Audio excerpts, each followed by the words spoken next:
Welcome everybody. It's chapter 6. Economics 1010. Competition. Oh yes, now we're getting to the fun chapters. Okay, I love competition. This is like it's it's bread and butter of business, really, is competition. Good business understands competition. Okay.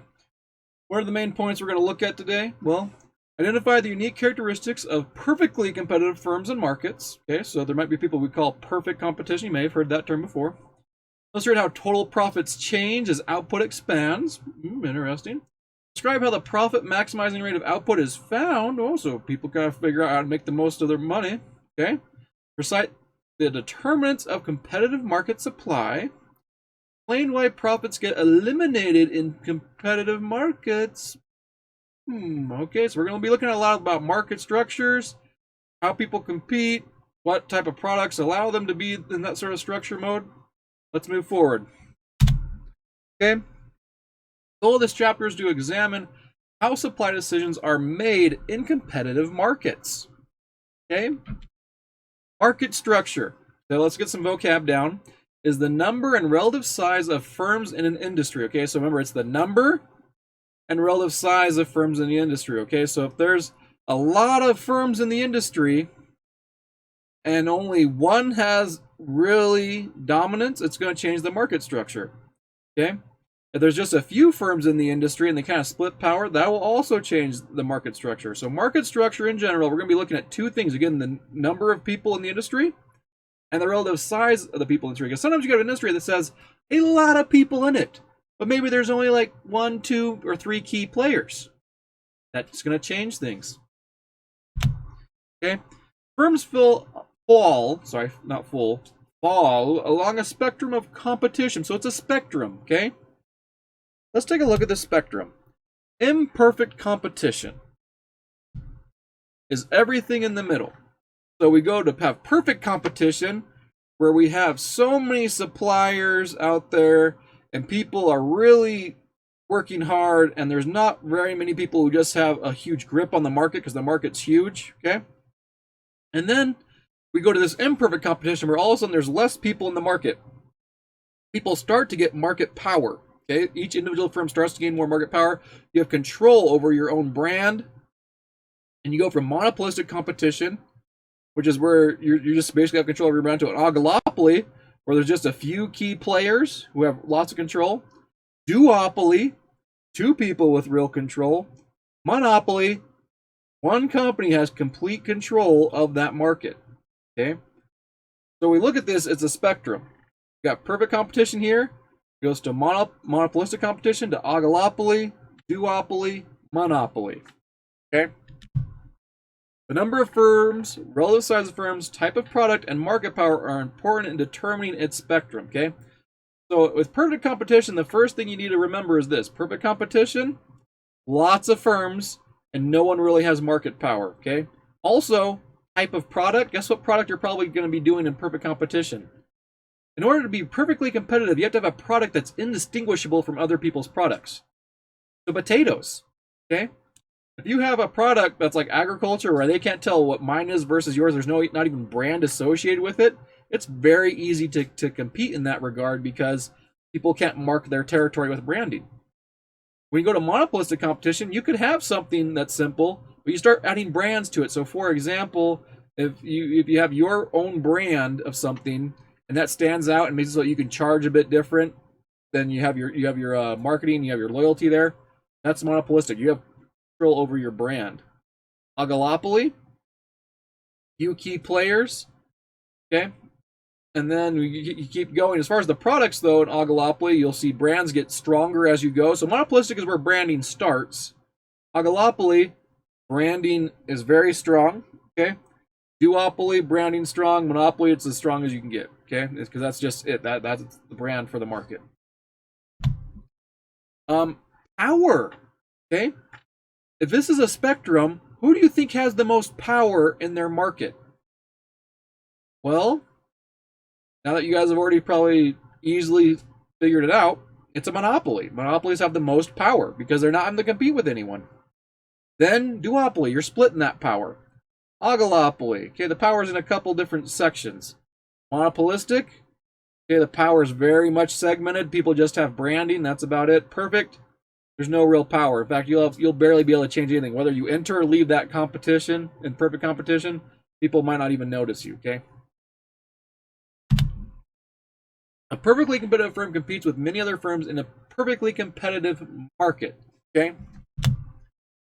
No market power. Okay, the way you can tell you have no market power is no one producer or consumer is able to alter the market price or quantity. So if I leave or go and nothing changes to the market, then I obviously had no power in that market. Okay, and the other thing interesting too is everyone is a price taker. Okay, so if I have a big giant potato truck and I take it to go sell stuff, they're going to give me a price. And that's it. They're just going to say, this is the price we're going to buy it at. Take it or leave it. And if I leave it, there's nothing else to do. I mean, that's it. That's the price for potatoes. Okay. Monopoly. Firm supplies the entire market of a particular good or service. Okay. So they have the entire market. No direct competitors. You might have competitors who compete with you, but not directly in your market. Okay. So you might have substitute competitors, but no one who competes directly against what you're doing. You have complete market power. You're able to alter the market price of a good or service. So this is completely opposite of perfectly competitive. Perfectly competitive, no one even knows you really exist to a degree because when you leave or enter the market, you don't change anything. In a monopoly, though, okay, you can literally just set the market price because you are the only price available in that sector. Okay, that's it. Okay, you are a price setter. So there you go. Those are the two terms. Remember, price taker, price setter. If you have to take a price, you have no power. If you are setting the price, you have power. You are a price setter. And then you have everything in between, which is as you slowly gain more power, you have more control over your pricing because you have branding and other things like that that kind of differentiate you, differentiations in the actual product itself. So, all right. Imperfect competition are the market structures that lie between monopoly and perfect competition. So we got these two very big extremes. Okay. Duopoly. Two firms supply a particular product. Examples you'd probably think it would be like soda with Coke and Pepsi. You have CPUs. You guys know what CPUs are? Computer chips. Okay. The that you put on your motherboard. Basically, you have Intel and you have AMD. Those are the two main CPU manufacturers. There's a lot of other industries we'll see it where they just have two main competitors that go at it. And even though you might have other people in the soda industry, for example, going back to duopoly, when you look at market share, what two companies have the most market share, and does everyone else even really matter that much? Okay, so even though something you might call it a duopoly, if the other people are small enough, it basically is. Okay, you're looking to say, do the other people really affect that market then? Oligopoly, a few large firms supply all or most of a similar product, so almost a lot of the firms you can think of have reached oligopoly stage, mainly because every sector naturally evolves into that unless government stop them, because it's easier as a company to be large and to not have to compete as many people. So a good example of that would be airlines. There's only a few carriers out there. In some routes, you become a monopoly because you're the only carrier on that route, in which case it's interesting. If you see on certain airlines where they have to compete, the fares are somewhat close, but then when they're the only person on a route, the fare will jump and skyrocket because they're the monopoly on that route. Another thing would be cell phones. Okay, cell phones. There's a few up there. Their prices are fairly similar. They're trying to compete more on brand. I think it's really interesting too with oligopolies and duopolies. You really are competing on brand. You don't want to have price wars in those industries. When you have a price war, everyone loses. That's just what happens. If I lower my price, you're going to lower your price. We're going to lose. But if we compete on branding, well, we can build loyalty. We can kind of keep prices high, and we can suck a lot of money out of the markets. And you'll just see it's just kind of like I call it playground economics. If there's a couple people on the playground, and I go punch Jim, what's Jim going to do to me? Probably he's going to punch me. So what's stopping me from punching Jim? Knowing he's going to punch me back. That's what stops price wars a lot of times with these.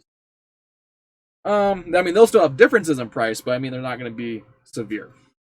And then monopolistic, many firms supply essentially the same product, but each enjoys a significant brand loyalty. So monopolistic is where brands start, okay? And the products are pretty close, but there's some degree. They're starting to get more differentiated, but they're mostly on brand, okay? So it says essentially the same product. So if I go get like a rice cooker, there might be a bunch of different rice cookers out there, things like that. I don't know. You have to look at. There's a lot of things that you can fit under monopolistic. Only reason I used rice cooker because I cooked some recently. Rice is very good. The rice itself, though, would be what? That'd be in the perfectly competitive market. Okay, competitive market over there. A competitive market is one in which producers have no market power. Okay. All firms sell a homogeneous product, so your product is homogeneous. So going back again before, if I can't tell a difference, you can't tell a difference, it's homogeneous, okay? Output of a single firm is so small, it has no significant effect on total commodity price of market. That's okay, so it's gonna, you can tell they're just hammering these facts into you again. They're making sure you really understand this is how it works. Market demand versus firm demand, okay? Perfect competition, the market demand curve and the firm demand curve are distinct, okay? Market demand curve is always downward sloping.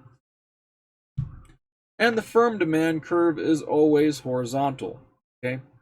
And so they're going to go and they're going to show this here. Okay. So on the left, we have the market, okay? The market is something that is always how markets in general work. We have market supply, we have market demand, and you're going to end up with that equilibrium point, okay? But if you have no power over pricing or over anything, okay? On the right is the individual, okay? That's it. That's the only price people are taking at. That's now the demand because that's the price, okay?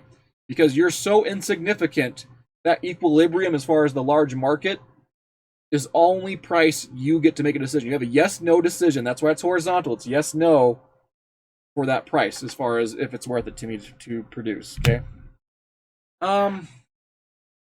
Since a perfectly competitive firm cannot influence price, the only decision it makes is the firm's production decision. That's it. Do I produce more? Do I produce less? The price is set. That's it. The best rate of output is one that maximizes profit. So as we've said before, in many chapters, what's the business goal? Make profit. That's what they do. They choose a rate of output during a certain time period with its fixed capital. So they're going to look and say, based on our production, where can we maximize profit? Okay, we have our fixed capital. We have our variable, and we're going to put those together and see what gives us the best. Okay. Output revenue is total profit. Total revenue is the value of a firm's sales. So they do total revenue equals price times quantity. Okay, so that's just a basic thing to figure out. It's like if I have 5 oranges and they sell for $5 a piece, it's 5 times 5. Total revenue would be 25. Okay, it's just price times quantity is total revenue. Total profit, though, is the difference between total revenue and total cost. So we're going to look at that $25 as far as that was produced, and then I'm going to ask me how much did it actually cost to produce those. Okay, that'll give you TC, and then when you get the difference, that's your total profit. It's important to note maximizing output or revenue will not maximize profits if costs rise too fast. Okay. Yeah, basically they're not in there to produce. They're in there to make money, and they'll keep producing as long as that production gives them more money. Okay. Total profits depend on how both revenue and cost increase as output expands. So, for example, if that extra step I take produces me $25 more in revenue and the costs are only 20, I keep producing. The next step, let's say my revenue is now only 20 and my costs are 20, I can produce there, it doesn't help me. But let's say the step after that, it ends up being 15 more revenue, but the cost is 25 at that point. I'm not going to produce there, okay? Even though I could technically be producing more units, I only produce profitable units. I only keep producing units that are profitable. A business is profitable only within a certain range of output, okay? Total profit varies with rate of output, okay? So you see here they got this total revenue, which is price times quantity, and then they have their total cost, okay? Fixed cost, remember fixed cost, that y-axis, when you produce 0, that's how much it's going to cost you no matter what, okay? And then total revenue is right there on that red line. So you're trying to see where you can maximize that, okay? You're going to want to see where you can maximize it. So look at that graph. Where is it maximized? What do you guys think? Total revenue, total cost. All right. Well, profits right there. Okay. That's the amount of profit you're making per unit. So as you see, as you go from Q1 to Q2, that entire space in there is your profits. But once you get past Q2, what's happening after that? Then your costs at that point are exceeding total revenue. Okay. So you want to find out where you can get the max range between those lines. Okay. If total cost equals total revenue, how much money are you making at that point? 0. So at Q2, you're making $0. At Q1, you're also making $0. Both of those are break-even points. You want to find the point in the middle where you have the biggest distance between. That's your money. Okay, that's the money you're looking for. Okay. Maximize profits. A firm should produce an additional unit of output only if it brings in revenue that is greater than cost producing it. Almost like I already gave that example. I did give that example already, okay? So you keep producing as long as what you produce gets you more money. If you look at that additional step, if the additional step costs me $10, I better be getting more money than that step of cost. So if it costs me 10, I need to have something more than 10 gained, or I do not take that step, okay? I do not produce more. We call this marginal revenue, and you're going to be looking at it versus marginal cost. And where do we produce? We produce until those equal, okay? Once marginal cost and marginal revenue equals, we have maxed out profitable production. So then we stop producing, okay? And the thing is, right here it says price equals price in perfectly competitive markets. In the purple box right there, yeah, because you're a price taker. So you already know what the price is. You're like, this is the set price, okay? Then the only thing I have to look at are my costs. I'm like, and I just stay there. I'm like, well, this is the price they're giving me per unit. These are the amount of units I can produce more on this step. This is how much that extra step of production will cost me. And you just quickly can figure it out. Let's take a look at this, okay? Change in total cost divided by change in total quantity. They're going to go here, and you look at total cost, which is 10 to 15, okay? So in other words, that first line we see, that lets us know what the fixed costs are. If they're producing 0, they still have $10 they have to pay. However, if they go from 10 to 15, that's $5 to produce that one extra quantity, okay? Because it goes from 0 to 1, so we have a 1 change there, and it goes from 10 to 15, so we have a 5 change there. So you see on the right here, you see the 5 divided by 1, so it costs $5 for that. Boom, they put a 5 in. And then they do it again. So then you're going to go 15 to 22. So it's $7 change. And we're producing 1 more. So the next thing costs us $7. Okay? Then that one costs us 9, 13, 17. This is how you'd figure out marginal costs. And then to figure out whether or not you produce at those levels, you just ask yourself, is marginal revenue more than how much it costs me to produce? So for example, if I was looking at this table here and I saw that my marginal cost was 5, okay? I would then look to see if marginal revenue is more than 5 for that unit. So if that unit sold for $6, then I would produce that, okay? If it didn't, and I actually lost money by producing more, and I'd go further into a hole, then I'd produce at nothing. I'd shut down the company, okay? In other words, sometimes you're trying to either maximize your profits or minimizing your losses. They're the same thing. It's just depending on what point you cross that line, okay? And a business is always going to look at, they're going to try to minimize their losses. If they're in a loss situation where they're going to always have a loss, they're going to look at minimizing the loss. If they're in a profit situation, they're going to look at maximizing profit. Profit maximizing rate of output. Okay, this is the equation. This is the core of this chapter as far as figuring out what you need to do. If price is higher than your marginal cost, you keep producing. You just keep producing. It's that simple. Okay, marginal cost is $6. Price is $8, I keep producing.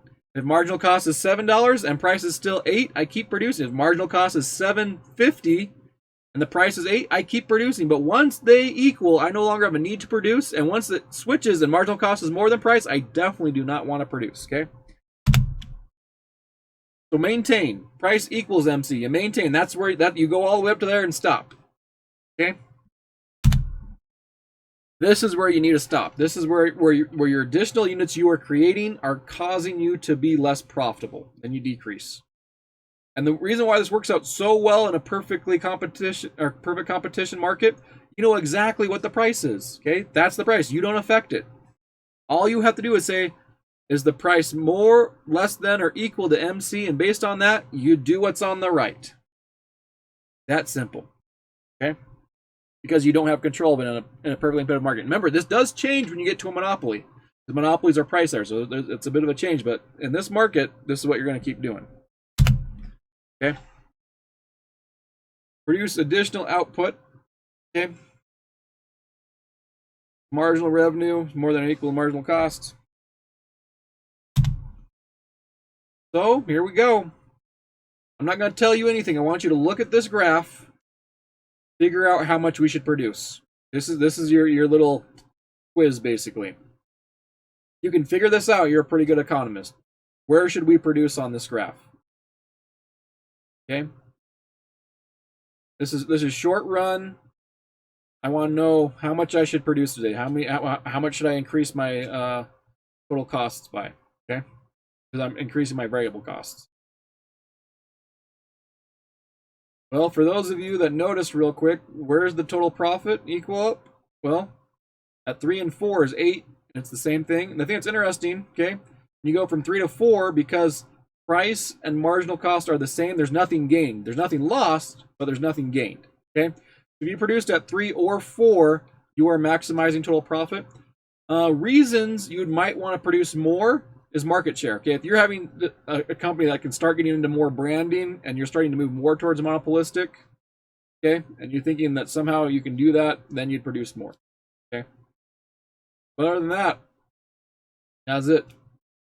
That's all there is to it. You just look at price versus marginal cost. So you go on the right side, we see 13's more than 5, we keep producing. 13's more than 7, keep producing. 13's more than 9, keep producing. 13 and 13 are the same. We can produce that if we want. There's no negative. But then 13 is less than 17. Don't produce there. You lost money if you produce there. Okay? Right there at number 4 is where they start. Keep going until it's equal. Profit can be computed in one of two ways. So again, total profit equals TR minus TC, which is total revenue minus total cost, or total profit equals price minus the average total cost times the quantity. Okay, so basically, how much profit per unit, how many units do we have total? That's what that other equation is. So for example, if I make $1.50 per unit and I had 20 units, then I can figure out. That's how they're doing the second equation, because you're looking at your net profit per unit. So we have price minus average total. So yeah, I was right there. I predicted the future. Price minus ATC is profit per unit. Okay, firms maximize total profits, not profit per unit. Okay, this is a very key thing. Okay, firms maximize total profits, not profit per unit. Profit maximizing may not minimize ATC. So as long as you're still getting something, you keep producing those extras. Those extra units might not be as efficient as your previous units, but as long as each step is profitable, you keep moving. You keep going forward. If each step is profitable, you keep moving forward. You stop moving when that next step is detrimental and no longer leads to more profit total, okay? Net profits. Okay, so in other words, again, if you saw this earlier, if you didn't see this earlier, this is the key thing. Total profits are maximized. So they're going to always ask you, how do you maximize profits? Especially in a competitive marketplace where price equals MC. You keep producing until you get to that line, okay? Price equals marginal costs. Okay, so here they go. We got our three curves here. We have MC, We have ATC and we have price. Okay. Where do we produce to? Where does MC equal P? 4. So all that table we saw before, they've now graphed that table for us. If we produce more than 4 units, though, what's happening to our overall money? It's going to go down. Okay? It'll go down at that point. All right. And that's it. That's it on that. So price equals MC. That's where you produce. There, show the little line there. Okay. This is the quantity maximizing profit. And if you look over there, they're showing you kind of profit per unit there. So we have 4 units. Okay. And the price is 13. Okay. And our average total cost there is 12. What are we going to probably end up at? Okay. Because right there, if you look at that line, okay, see that 4 line? Okay. MC is MC. Right there is marginal cost. Okay. We look at that purple line, that's where we have average total cost. So average total cost is there. Actually, it depends on where their number line is. Okay, so they're calling that 10. It looks like 10 there.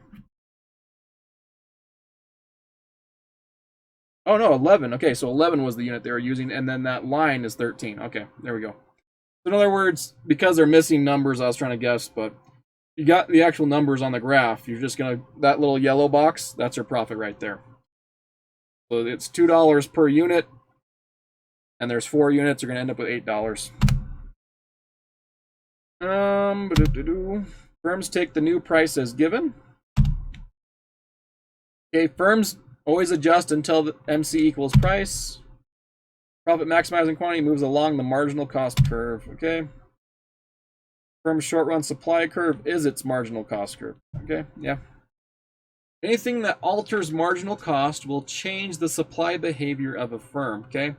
So when you're in a perfectly competitive industry and you have no control over price and your products all are the same, there's really only so many things you can do. Whatever your inputs are, get those cheaper. Okay. Improve your technology. Okay. And also, your expectations could also change your supply. If you think prices are going to raise in the future, you could hold back now and then go sell later because you yourself have no power over it. Let's say you predict a giant plague or a tsunami to come, and you're like, oh, this will come, and then I'll bring my stuff to the market right after that hits. Providing that you're able to save your stuff from being destroyed. For example, if wages increase, marginal costs rise as well. This shifts the MC curve inward, okay? And so if your costs go up or down, that'll affect your ability to produce because you're only going to produce where it's profitable. So anything that affects your inputs will affect ultimately your decisions to produce as far as where you're going to produce that. Market supply is the total quantity that firms are willing and able to sell at various prices. Oh, we've heard this before, I think. Maybe. Okay. And yep, we've gone over that. Okay, the market supply is the sum of the marginal cost curves of all firms. So the thing that's interesting, the market is basically every single supplier put into one line. That's all it is. So it's the supply. It's all their cost curves. So right here, they're going to show us farmer A, farmer B, farmer C. Okay. So farmer A will produce this. Farmer B is willing to produce this. Farmer C is willing to produce this. It's showing their marginal cost curves. Okay. When we add them all up, that gives us market supply. Okay. So, and they're just going based off their, and so what you'll see is the market supply curve will take into account all the other curves in there. So farmer A, B, C, and then on to who knows how many there would actually be in the real market. Real market would be an unreal amount, just crazy how many there'd be, but that generates your market supply. The market, if you have something that affects individuals in the market, chances are if every single individual is affected in that market, then it will affect the entire market supply. So it's the same things, the price of factor inputs, technology, expectations. If every single individual gets affected, that'll affect the entire market. Okay, number of firms also affects it too. If enough people leave or enough people enter, that'll also change the market. Okay. Positive economic profits influence firms' entry and exit into the market. Basically, if your firm's not making money in an industry, you want to leave. You want to figure out if you can leave or if it's just a short-term thing and you can bear the storm of not making money or being negative for that time. If there's an industry that's making a lot of money, you might look at moving to that industry, especially if you can move your specialties to that industry. If you have a good way to transfer your skill sets. Yeah, I mean it's pretty simple. People start moving into industries when they saw money. A good example that's Nintendo. Nintendo, when we had the video game crash in the '80s, basically Nintendo was the one who came in after that crash, and they just made bank because a lot of people had left and they saw a big hole in it, and they came in and said, hey, there's profit to be made now because it got cleared out in that crash earlier. You'll see it a lot of times. A lot of times what it is, it's boom and flow.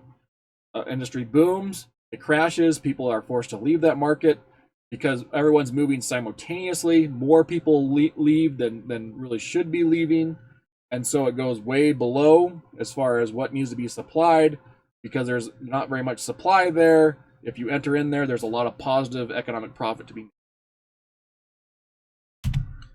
made. Yeah, and also if more people enter the market, obviously the market as a whole will be able to supply more. So it will shift the curve outward. And then market supply decreases and output expands because if you're shifting that curve, you will get more supplied and at cheaper prices as far as equilibrium. And people will enter as long as there's positive economic profit. Not positive accounting profit, positive economic profit. That means you're weighing your opportunity costs, and it makes sense to do this over other choices I could do. So they're going to show you these examples here. Market entry pushes prices down. Okay.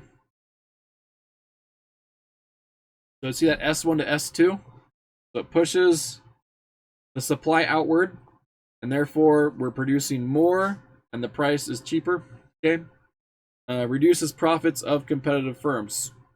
And they're showing you on the right what happens. Okay. Obviously, more people enter the market you're in, you're not going to make as much money. Okay, long-run competitive market equilibrium occurs when P equals the minimum of ATC, okay?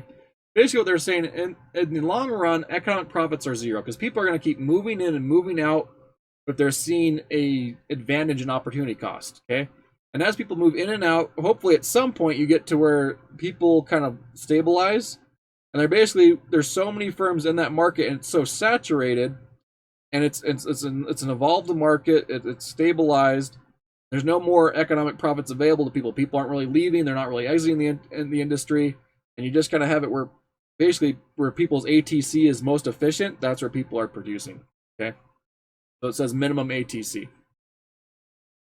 Because what happens, everyone has to be as efficient as possible because there's so many people in the market. And there's so many people in the market because they've already sucked out all the economic profit available at that point.